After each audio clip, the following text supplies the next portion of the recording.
আজ সকাল 11টা নাগাদ বাংলাদেশের এক নাগরিককে তমলুক আদালতে পাঠালো পুলিশ। সেই চিত্র উঠে এলো আমাদের সংবাদ মাধ্যমে। এই ভিনদেশি ব্যক্তি গতকাল পূর্ব মেদিনীপুর জেলার ময়নার বাগচা অঞ্চলের ইজমালিচক গ্রামে একটি দোকানে জল চাইতে গেলে দোকানদার তার পরিচয় জানতে চায়। তখন সে নিজেকে বাংলাদেশি বলে পরিচয় দেয়। স্থানীয়রা ময়না থানায় খবর দিলে পুলিশ তাকে গ্রেপ্তার করে আজ তাকে তমলুক আদালতে পাঠিয়েছে। জানা গিয়েছে এই ব্যক্তির বাড়ি বাংলাদেশের যশোর জেলাতে। গত আগস্ট মাসে বাংলাদেশে সরকারি চাকরিতে কোটা সংস্কার বিরোধী আন্দোলন যখন তীব্র হয় তখন বাংলাদেশের নাগরিকদের উপরে অত্যাচার করা হয়। সেই অত্যাচার সহ্য করতে না পেরে বেনাপোল দিয়ে এই ভিনদেশি নাগরিক চলে আসে বলে জানা গিয়েছে। এর সাথে আরও এক বন্ধু ছিল, কিন্তু কোথায় তার সঙ্গে ছাড়াছাড়ি হয়েছে এই নাগরিক তা মনে করতে পারছে না।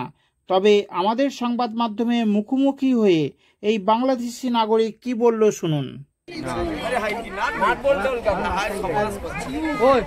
ঘর থেকে এসে পুরানো অ্যাডভেস্টার নাট বলতে কি হবে? আরে দাদা নাট অ্যাডভেস্টারের নাট বল কি করে? ব্যাগা ঢুকা মুড়িয়ে দেখো তো, মুড়িটা একটু দেখো। নাট বলবে চাবি তালা কি হবে? আরে দাদা নাট বল কি হয়? এই তোমার বাড়ি কোথায়? বাংলাদেশ যশোর। যশোরে? বাংলাদেশ। নাম? সাহিল। এখানে কোথায় ছিলে? আমি বেনাপুল বর্ডার যেতে চাইছিলাম। আচ্ছা, লোকের কাছে জিজ্ঞেস করছি, হ্যাঁ, আর একদিক দেখে দিচ্ছি।